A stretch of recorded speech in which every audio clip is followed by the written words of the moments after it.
मुंबई महापालिका निवडणुकीनंतर मुख्यमंत्री देवेंद्र फडणवीसांनी नगरसेवकांशी संवाद साधला। कोरोना काळात काम करताना प्राण गमावलेल्या भाजप कार्यकर्त्यांवर आधारित अर्पण पुस्तकाचं लोकार्पण फडणवीस यांच्या हस्ते करण्यात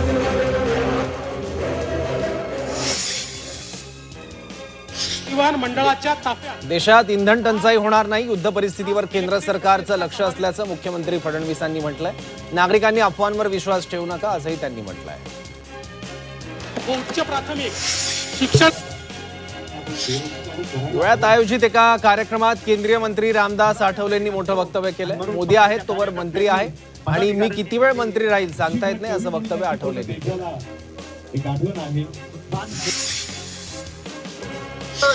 भूसंपादन प्रकरणावरून गंभीर आरोप प्रत्यारोप झाल्यानंतर एका लग्न समारंभात अंबादास दानवे आणि संदीपान भुमरे संभाजीनगरमधील विवाह सोहळ्यात एकत्र दिसून आले। कार्यक्रमादरम्यान ते एकमेकांच्या शेजारी बसलेले दिसले आणि काही वेळ मनमोकळ्या गप्पा देखील त्यांनी केल्या। मेळघाटातील आदिवासी समाजासाठी बच्चू कडू यांच्या पदयात्रेला सुरुवात झाली आहे। कडूंच्या मेळघाट संघर्ष यात्रेचा 8वा दिवस आहे। पदयात्रेत त्यांच्या पायाला दुखापत झाल्याचं पाहायला मिळतंय। इंदापूर कृषी उत्पन्न बाजार समितीकडून निमगाव केतकी येथील उपबाजारात शेतकऱ्यांसाठी नवीन पेट्रोल पंप सुरू करण्यात येतोय। याचं भूमिपूजन कृषी मंत्री दत्तात्रय भरणे यांच्या हस्ते पार पडलंय। प्रफुल्ल पटेलांवर आरोप करणं चुकीचं असल्याचं केंद्रीय मंत्री रामदास आठवले यांनी म्हटलंय। पटेलांचे व्हीएसआरच्या मालकाशी चांगले संबंध असतील, त्यामुळे ते लग्नाला गेले असतील असंही त्यांनी म्हटलं। रोहित पवार यांनी ट्विट करत प्रफुल्ल पटेल यांना काही सवाल केले होते।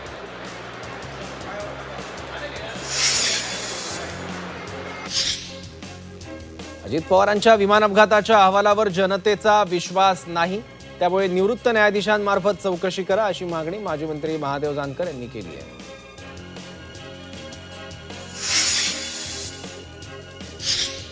पुण्याच्या सावित्रीबाई फुले पुणे विद्यापीठ चौकातील उड्डाणपुलाला अजित पवारांचं नाव देण्यात येणार आहे। मुख्यमंत्री देवेंद्र फडणवीसांनी याबाबतची ग्वाही दिली आहे। या पुलाचं मुख्यमंत्री फडणवीसांच्या हस्ते ऑनलाईन पद्धतीने लोकार्पण पार पडलं। या कार्यक्रमाला उपमुख्यमंत्री सुनेत्रा पवार, केंद्रीय राज्यमंत्री मुरलीधर मोहोळ यांची उपस्थिती होती। राष्ट्रपती द्रौपदी मुर्मूंच्या कार्यक्रमाकडे पाठ फिरवणाऱ्या ममता बॅनर्जींवर भाजपने हल्लाबोल केलाय। ममता दिदी घाणेरडं राजकारण करत असल्याचा घणाघात आशिष शेलार यांनी केला। तसंच त्यांच्या कृतीमागे शहरी नक्षलवाद असल्याची टीकाही त्यांनी केली आहे।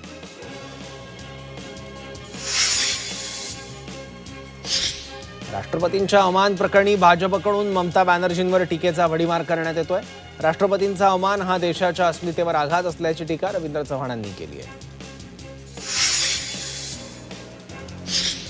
सरपंच संतोष देशमुख हत्या प्रकरणात एक आरोपी 14 महिन्यांनी तुरुंगाबाहेर येणार। आरोपी जयराम चाटे 14 महिन्यांनी तुरुंगाबाहेर येणार आहे। भावाच्या उत्तर कार्यासाठी तुरुंगाबाहेर येण्याची कोर्टानं परवानगी दिली आहे।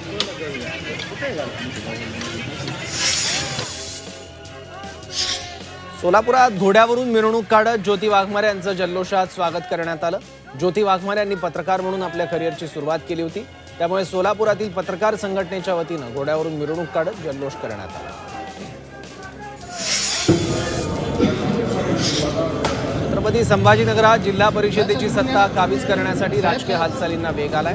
18 जानेवारीला अध्यक्षपदासाठी विशेष सभेचं आयोजन करण्यात आलं। भारतीय जनता पक्षाने आपला अध्यक्ष स्वबळावर बसवण्यासाठी प्रयत्न सुरू केले आहेत।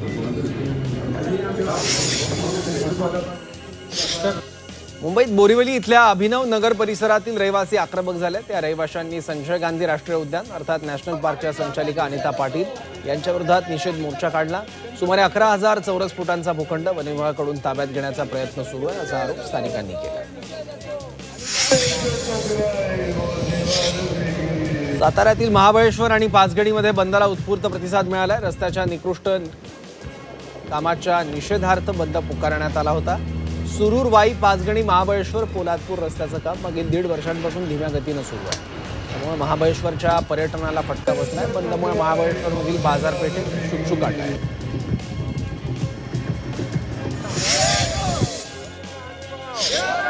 नाशिकच्या बागलाण तालुक्यात शेतकऱ्यांनी रास्ता रोको केलाय। नामपूर, तळवाडे, भामेर रस्त्यावर शेतकऱ्यांनी आंदोलन केलं।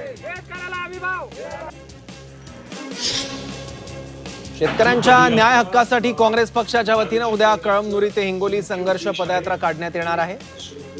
काँग्रेसचे प्रदेशाध्यक्ष हर्षवर्धन सपकाळ यांच्या नेतृत्वाखाली पदयात्रा काढण्यात येणार आहे. कळमनुरी शहरातील लमानदेव मंदिर इथून पदयात्रेला सुरुवात होईल. नाशिकमधील मालेगावच्या किदवाई रोडवरील घड्याळाचं दुकान फोडण्यात आलंय. लाठ्या काठ्यांनी या दुकानाची तोडफोड करण्यात आली. तोडफोडीचा व्हिडिओ सोशल मीडियावर व्हायरल झाला. अंबरनाथमध्ये महापालिका कर्मचाऱ्यांवर दगडफेक करण्यात आली. अतिक्रमण काढण्यासाठी गेल्यानं दगडफेक करण्यात आली. जबाब पांगवण्यासाठी पोलिसांनी सौम्य लाठीचार्ज केला.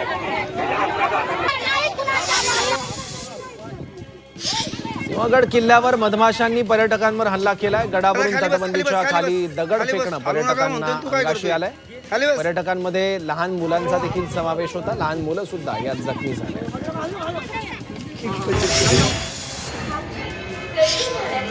नागपुरात महिला दिनानिमित्त सीताबर्डी मेट्रो स्टेशनवर जागतिक महिला दिनाचं खास चित्र बघायला मिळालंय. जागतिक महिला दिनानिमित्त तिकीट काउंटरपासून सुरक्षा व्यवस्थेपर्यंत आणि प्रवाशांना मार्गदर्शन करण्यासाठी सर्व कामं महिला कर्मचाऱ्यांनी केली आहेत. त्यावेळी मेट्रो स्टेशनवरील कर्मचाऱ्यांनी स्टेशनवर येणाऱ्या महिलांचे छोट्या भेटवस्तू देऊन स्वागत केलं.